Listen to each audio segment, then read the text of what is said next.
zoals Harry al mooi vertelde, wij zijn van E-Val Labs. Wij doen eigenlijk bloedanalyses en we kijken heel veel op het bodybuildingsgebied. Van hey, wat komt te kijken, dat soort dingen met je gezondheid. Eigenlijk wat wij altijd een beetje met seminars doen is voornamelijk, ik vind de interactie met het publiek het fijnste. Ik had jullie ook een mooie presentatie kunnen geven, maar dan heb ik zoiets van, nee, ik heb een beetje overbodige informatie. Dus vooral wat voor mij een beetje belangrijk is van, joh, stel gewoon je vragen, geen enkel vraag is verkeerd of een domme vraag. Stel het gewoon en dan kunnen we daar antwoord op geven. Kun je aan mij, Wesley, Dave vragen, aan Lorenzo kun je dat vragen. En dan gaan we daar gewoon verder voortborduren. Dus als je vragen hebt, stel ze gewoon. Dat is eigenlijk een beetje wat we willen doen, zodat we gericht naar jouw vragen, zeg maar, toe kunnen werken. En eventueel aanvullingen kunnen doen, zodat jij ook geholpen bent. En als je hier weggaat, dat je denkt van, hé, ik heb hartstikke veel kennis gedaan voor mezelf. En dat is eigenlijk gewoon een winfactor, dus daar wil ik gewoon voor gaan. Verder kun je ook straks nog het bloedwerk laten afnemen als je dat wil. Ik heb hier allemaal bloedpanels hangen die wij kunnen afnemen, dus dan kun je zien wat wordt er afgenomen, wat kost het. En dat analyseren ik en Dave, analyseren dat en dan krijg je dat via de mail terug met een uitslag.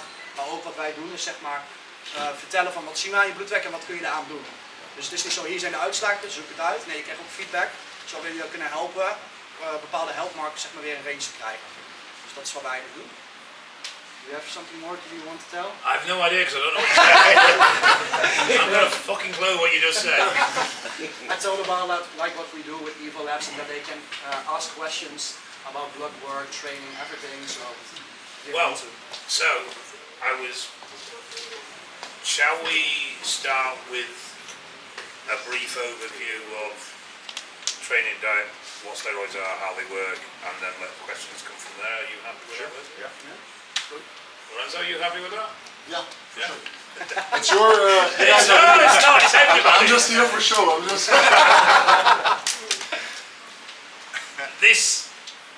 I apologise that this is going to be in English, but your English will be much better than my Dutch, so we'll stay with that. I can't speak English very well half the time. This is going to sound really obvious to start with, but the process of growing muscle, getting bigger, getting stronger is quite simple in the foundation of it. First, you must stimulate a reason or a need for change. 80% of people do not progress because their training is dog shit. Because they do not stimulate change in the gym. They'll do sets, they'll do reps, they'll move weight, but they don't exercise the muscle, and there is a difference. You can do a set of bench press and put a huge amount of load for your skeletal frame and your tendons and have very little impact on the working muscles you're trying to target. So the first process in getting bigger or stronger is to stimulate the muscle correctly, and it's the one thing that we generally don't spend any time learning. We go to the gym, we follow what everybody else does, without actually realising some of the nuances and some of the effects that take place when you train correctly. If you're not feeling the target muscle working, then quite simply it isn't working. You're putting that load somewhere else. So, not going to make this a training seminar because I know most people aren't here for that and don't want to hear that, they want to hear about drugs. But just bear in mind that if you are not progressing, your first protocol is not, am I eating enough KFC? Or am I taking enough Anavar? Your first question is my training effective? Am I stimulating muscle? And if you're not, no amount of drugs and food in the world is going to make you grow. The whole mechanism starts with a need to change, and that need to change, and it's quite strange in training because it's the opposite to pretty much every other sport in the world. In order to progress, we must fail. In order to stimulate muscle, we must actually fail to complete the task we give that muscle to do. That's how our bodies adapt. When they can't perform a task, they grow bigger and stronger so that next time they're faced with that task, they can. That's the basic principle about gaining muscle and strength. So, in order to progress, we actually need to fail. Having said that, you feed that, you recover, and you grow. There is no point adding drugs to that mix if you are not finding natural progress. It doesn't have to be big, but there has to be natural progress. Drugs don't create growth, because if they did, we could inject, sit on our fat backsides and get bigger. Drugs speed up growth. Without the basic mechanisms working of stimulation and recovery through food, we're not going to grow. So, first thing is to make sure you can create progress naturally. Once you've done that, then you can open your chemical sweetie box and get to play. If you try and out-drug poor quality training or poor quality diet, and to an extent you'll get away with it to a small degree, firstly it will limit your progress, because those drugs are only going to take you so far. Secondly, when you stop the drugs, you're going to regress. So if you've done cycles and you've bloomed up, you've grown, you've got bigger, you've got stronger, then you stop the cycle and you've dropped size, 99.9 of the times it's because of your training and diet are not working for you. That's where you're going wrong. The issue then is, so I spend a lot of money on my drugs, I spend a lot of money on my diet, my training, my gym gear, everything else. I go on cycle, I put 15 pound on, I'm really happy, I come off, I lose 10 pound, what do? I go back on drugs. Because the drugs mean growth. And I've identified now, I've put all that effort in, I've put all that money in, I've put all that time in, so that is important to me. Anything we invest time and money in becomes important to us. And then the relationship between you and drugs gets more negative. You are only an individual if you are this size, or you're this condition, or you've got this level of strength. If I can't maintain that naturally, then I'm going to need to take drugs consistently. And then we start to see a downward spiral, both mentally and physically in health. So it's important you get the foundation right. If you get the foundation right, you will be able to take time away from drugs. I'm not talking about absolutely nothing, but you'll be able to run sensible TRT doses, or even short periods of nothing. I mean, even at 415 pounds, I came off. And I spent 6 to 8 weeks on nothing. And then I went back on. I've not trained my arms in 5 years, they're still 21 inch. I go to the gym maybe 3 times a week. Why? Because I built it right in the first place. Yes, I'm fat because I like food. And I don't like exercise. But, you know, if you build that solid foundation, it will stay with you. I mean, you probably don't know Zach Khan, I think Vessel probably knows that. I still train legs with Zach Khan every Friday and I keep up with him. He's a 300 pound pro. So, you can maintain things for a long time if you get that foundation right. And I know I'm going over it a bit, but it is so important to everything that you want to do from that point onwards. With diet can get very complex, and the more you are along your career as a bodybuilder, powerlifting, strongman, whatever you choose to do, the more detailed your diet will become. But for most of us, clean quality carb source, clean quality protein source, a shitload of greens and reds, and you're pretty much there. Calories adequate to supply what you need to do. If you want to grow, a little bit more. If you want to lose, a little bit less. Where a lot of people make mistakes is that they'll go from bulking on 3,500 calories and then go the next day, oh, I'm decided I'm going to cut now, and the next day the diet's 2,000. Do not make wholesale big changes. Gradual, small changes, both going up and coming down. Post-show, I can reverse diet clients and usually get a good 3 months out of them before we need to put drugs into them, and they'll continue to grow. Because our calorie increases are staged at 200, 300, 400, here, there, just little steps along the way. And we maintain what we create and move it forward. But you don't need to be super complex and super timing with your diet within reason. If it's sensible, for most of us, for what we're trying to achieve, it will serve us very well. The further up the rank you go, then diet becomes a little bit more complex and a little bit more crucial. So drugs, because that's what everybody will say about. They work. It's both the blessing and curse of steroids. They do work. If you get the real thing, which can be a problem in itself, I accept that, they are going to make you bigger, stronger, and faster. We have two mechanisms. We have the mechanism through oral steroids, and we have the mechanism through injectable steroids, and they are different. Steroids are what's known as esterified. So they have an ester attached to it which slows down their decay in the body. Now in the UK we tend to run to a half-life of test end of being 10.5 days. Europe is more terminal half-life, which is 4.5 days. The thing is, it's somewhere in between. Body fat levels play a huge rate in how you metabolize drugs. Calcium levels will play an influence in how you metabolize drugs. Just basic genetics, whether you drink alcohol, how much you exercise, all these factors will change the rate at which you metabolize a drug. So it isn't quite fixed, test is 10.5 or 4.5. It'll give you a guideline to roughly where you need to be. However, once your blood plasma levels start to stabilize, and this is a big thing while I'm against microdosing, the clearance of those drugs will increase.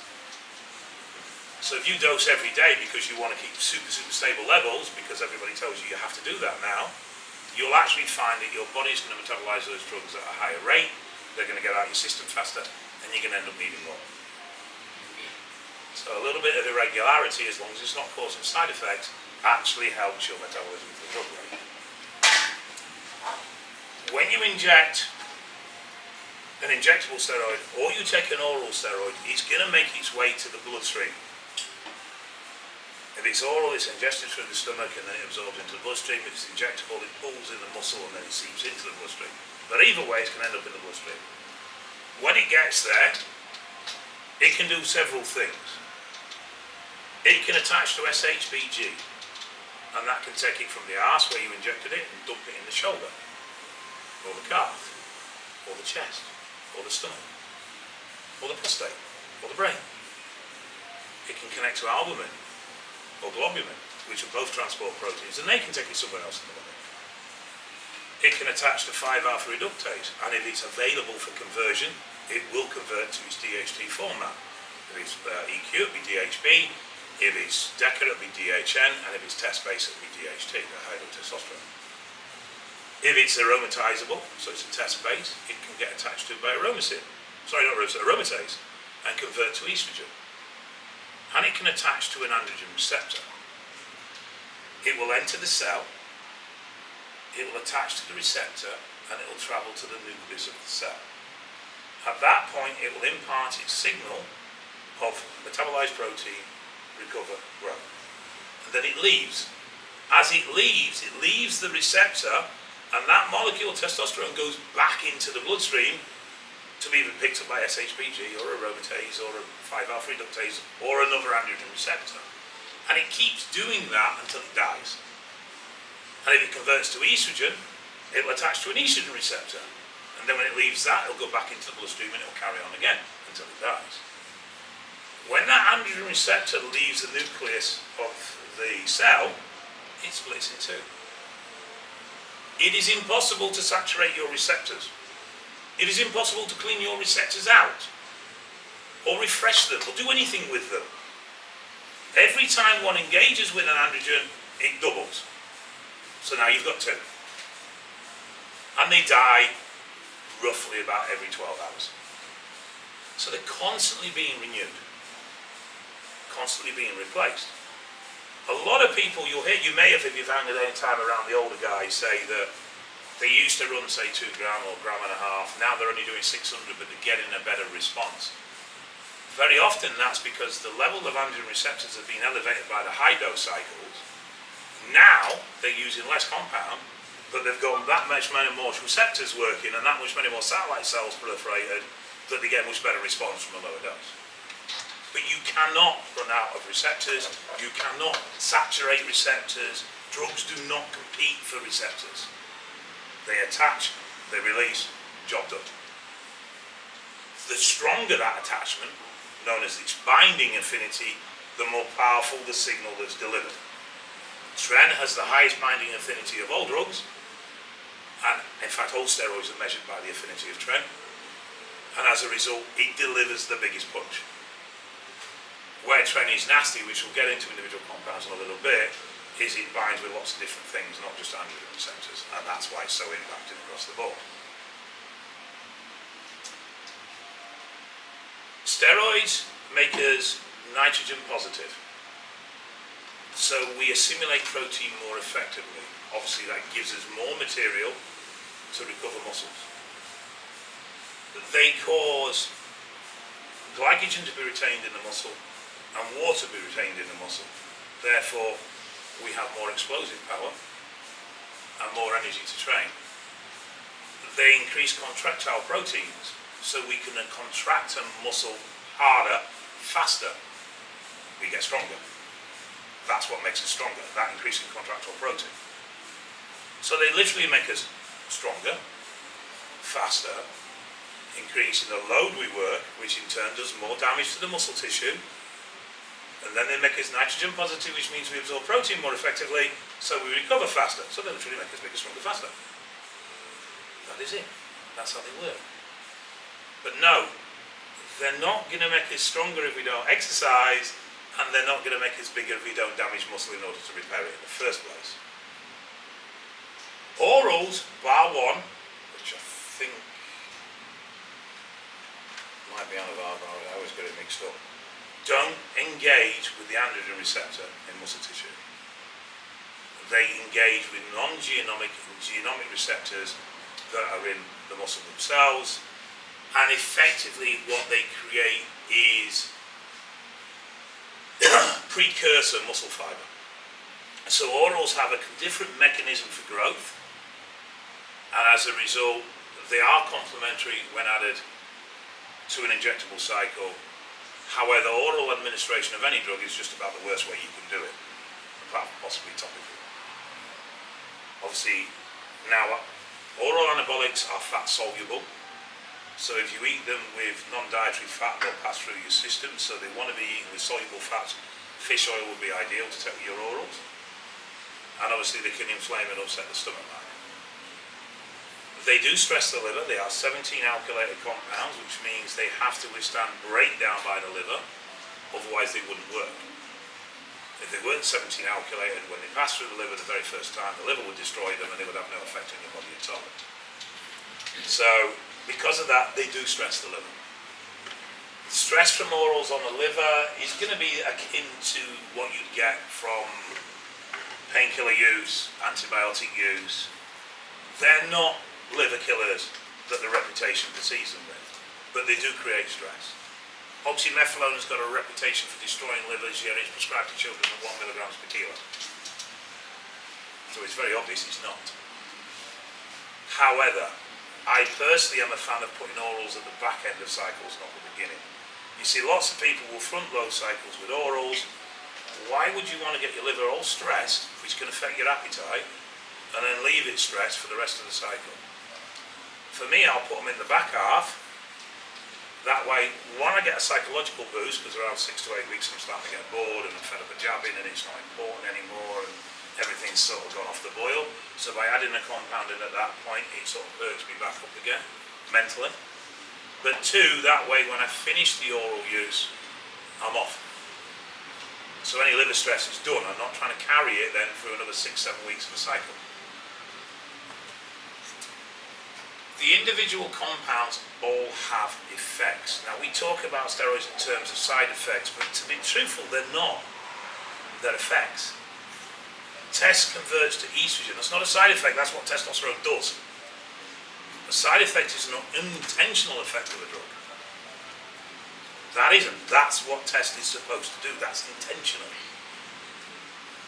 Test converts to DHT. Intentional. DECA converts to DHN. Intentional. These are all actions that these drugs do. If you want to learn how to optimize drug use, you need to learn what the drugs do. Then you can manage them. Most people don't have problem with steroids. Are you going to start? I just forgot my bottle. Is it that bad already? Oh, it's this one. Thank you. We generally fall into problems with drugs, not because drugs do bad things to us, but because we misunderstand how drugs work. DECA does not cause erectile function. Dysfunction, should I say. DECA increases DHM and increases prolactin. They can affect our libido and erectile function, but if you manage those effects of DECA, you have no problems. So it's not the drug that's the problem, it's your inability to manage its effects correctly. That's where you go wrong. All compounds have set effects. The difference between person to person is how sensitive we are to those effects. And that's unique to every individual, so to an extent, you're only going to find that out by trial and error. Simple way, start low, see how you go, build on that. Start with one compound. Once you're confident with one, move to two. Once you're confident to two, then you can maybe look at adding an oral to 2 injectables, or you can look at the more complex compounds that are trickier to manage, like TREN, DHB, drugs like that. But it is really down to just learning what the drugs do, and then picking the right drug for the job you're trying to achieve. There was no way I was walking around at 415 pounds, 190 kilo if you want to speak metric, on a course of test and prima bowling. Not in a million years was I going to get to that size on prima. But all of a sudden, just lately, everybody thinks they can grow into a mass monster on prima. And then they're taking 2.5 grams of this stuff, and then they wonder why their cholesterol's sacked to shit. And they're going to have a heart attack in 4 years' time. Pick the right tool for the right job. If you're going towards a competition, you want to be lean, you're going to lean more towards non-aromatizing drugs, because then you don't have the issue with estrogen management. DATs are going to be your choice. If you're wanting to bulk, you're going to move much more towards estrogen-based drugs, because estrogen is one of the best compounds on the planet for growing big. You do not want to slam estrogen if you want to get big. Estrogen has a key role to growth, which is why old school test, E-Val and DECA work so well, because it produces estrogen. And if your diet's right, and you don't get your protein sources from KFC or McNuggets, then there's no reason why you should get fat from drugs. You get fat from calories. You don't get fat from drugs. Doesn't matter how many drugs you take, I'm not going to gain weight until I start putting too many calories in. So, a lot of drugs have gained reputations over time which are not true to what they are. DECA causes erectile function. I've run clients on 300 tests and 1.5 grams of DECA. No problems whatsoever, apart from the fact they grew very big very quick. So I say it's about picking the right drug for the job you're trying to achieve. The only drug where I would say is an exception to the base of, as long as you manage it, you're going to have no problems, would be TREN. Very, very powerful drug. Very toxic. And the one thing you'll learn about steroids very quickly is the bigger the bang they produce, the more it's going to cost you. TREN has, from what we know, and this is half the problem, TREN's a veterinary drug. It was released as parabolin by a French company in the 70s. It was withdrawn from the market for no apparent reason. They never released why. It's never been on the market before. It is now currently only available as a veterinary drug. It's used to make cattle big. TREN's a very strange compound. Its metabolites are incredibly resistant. They've actually found TREN in rabbits that are fed off the leaves that the cows have shit on. Alright, they weren't growing, it's only the metabolites, but it is incredibly robust compound. One of the big issues with TREN is that high binding affinity that I mentioned earlier. So TREN not only engages with the androgen receptor, it engages with the estrogen receptor and acts as an estrogen agonist, making that receptor more sensitive. It binds with 5-AR, lowering DHT. DHT is a natural protective action against gyno. In fact, if you have natural gyno, one of the treatments is DHT cream to be rubbed into the nipple. TREN removes the DHT and then increases the sensitivities of the estrogen receptors at the nipple, making you very, very prone to gyno when you're on it, even though it in itself has no impact on estrogen levels whatsoever. It doesn't aromatize. Tren and Deca, being part of the NOR19 family, lower dopamine because they bind with dopamine transport proteins, which means dopamine cannot cross across the synapses, and as a result your active dopamine levels drop. One of the things you see in people that use Deca or Tren and recreational drugs is you'll see an elevation in their recreational drug use because they don't get the dopamine hit anymore, and the first thing they think is, I'm taking shit gear. There's nothing wrong with that, mate. It's because your dopamine receptors are buggered up by the other drugs you're using. Tren binds with neuron receptors. It binds with cannabinoid receptors, making us not want to be around people. One of our oldest depression mechanisms is to seek out company, which is why the saying comes from misery loves company. It's part of our fundamental way to manage depression, is we look for company. Tren shuts that system off. There's been some crap posted around the last 12 years or so that you need Tren in a cycle because it's anti-catabolic. Every fucking anabolic drug is anti-catabolic, that's why they're called anabolic compounds. They bind with a called a glucoreceptor, which switches off our catabolism. What Tren does is it binds with that receptor so strongly, it does switch off catabolism, but it also switches off our inflammation response, which is why Tren inflames the body so much, because our bodies can't cope with it because that system's been shut down. They kill brain cells. It's toxic to the liver, to the kidneys. Tren causes acute direct kidney damage. It's the only anabolic that does. Anabolics will cause kidney damage through secondary actions, thick blood, high blood pressure, things like that. But they don't have a direct action on the kidneys. Tren does. The paranoia through increased neuron activity and the downregulation of GABA can be permanent with Tren. So about 50% of people that suffer with paranoia and anxiety from Tren are stuck with it for the rest of their life. When they come off, they don't get rid of it. You can learn to cope with it, but the damage is there. There's studies out of Oslo University. Now, granted, they're not the most scientific of studies that Ingrid has done, but what they do show is, across the board, without doubt, that Tren causes cellular damage in the brain. Powerful drug, but used very, very sparingly, and when it really is justified. With oral compounds, like I said, the main issue around there is going to be inflammation of the liver, which in turn will affect the appetite or distress of the stomach itself directly. Otherwise, you're limited really because it's just an ineffective way to get a high dose of drugs into your system. I've only ever known of one case of liver cancer from oral anabolic use, and he was on 200 milligrams for 4 years straight. So it wasn't really a surprise. You've got to take the piss, it's not that. If you're sensible, you minimise your uses 6 to 8 weeks, you keep your doses moderate to reasonable, then you'll get away from it. I mean, I've run 200 megaball, I've run 100 megabox, 100 megamannabar. My liver's brand new, and I've taken the piss with drugs. Around 5 grand for 7 months straight, and a gram and a half of that was Tren. Tren doesn't bother me in the slightest. It knackered my kidneys, but it didn't bother me in any other way. Which is potentially really a bad thing because the damage is being done and you're not seeing the side effects from it. If you're sensitive to Tren, then it's probably a good thing because you know straight away it's not a drug for you and you're not going to take it and damage yourself without realising.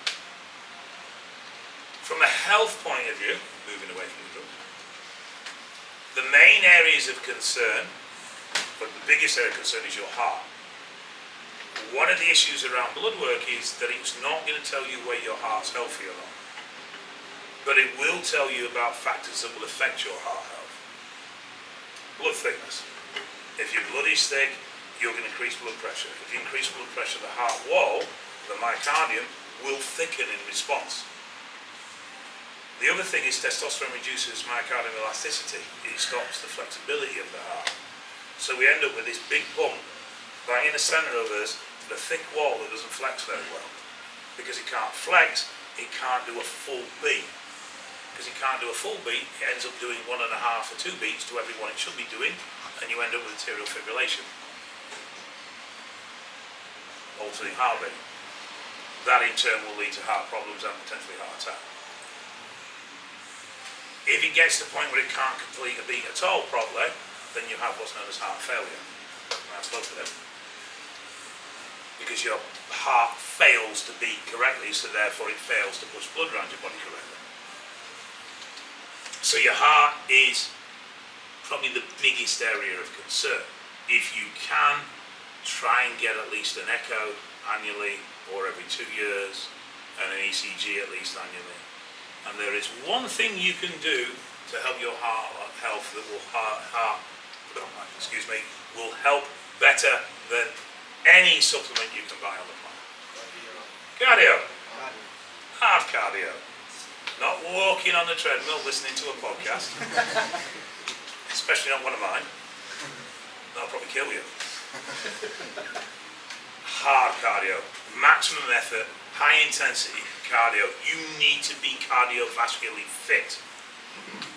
And believe it or not, that single thing will go further to managing your health than any supplement you can purchase, any drug you can buy. Yes, sir. How often per week would you recommend? I'd do 3 hit a week. 3 hit sessions a week. 20 minutes minimum. I believe you can do it in different ways. You know, you can play a game of football. Or something that allows fast, energetic spurt. The thing is, when you do something like that, you've got to make sure that you're not walking back from the goal line back to, you're running back. You're making sure you exercise as hard as you can within the period you've got. I use a bike. I use a Peloton. I find some dozy bugger shouting at me through a screen really helps me do something, otherwise I can't be out. So there's all different ways you can do it, but get it in. It will not affect your muscle growth. In fact, the fitter you are, the faster you'll recover when you train, the more intensely you'll be able to train, and the harder you'll be able to train, therefore you'll stimulate better muscle growth. So, I mean, if CrossFit can grow the size them buggers grow, and some of them girls are scarily big. Alright, there might be chemicals involved, we're not going down that line. But, and they do basically hit work every time they train, that's all they do. There is no way HIIT cardio is affecting your ability to grow muscle. It's only going to make you fitter and healthier. Blood thickness, all anabolics are going to increase hemoglobin and red blood cell count, which in turn is going to thicken your blood. Simple fix, a bloodlet or blood donation. However, if that's not available, native kinase, IP6 are both very good at lowering blood thickness. The downside to that is it's a little bit difficult to dose. There's not really a dosing protocol. But you're looking at probably 2 grams of IP6, and I think it's 10 milligrams per kilo for native kinase. Guess what else lowers blood thickness? Cardio. Because you physically use up the red cells in cardio. So cardio lowers blood thickness as well. Cholesterol. Anabolics, particularly orals, will lower HDL. Anti-estrogens, particularly Adex and letrozole, which really you should never be touching letrozole anyway, will lower HDL. Aromasin does not, so your first choice for an anti-estrogen is always going to be aromasin. Oral steroids are particularly harsh on HDL. Now, the role of HDL is to take cholesterol from the bloodstream and put it in the liver,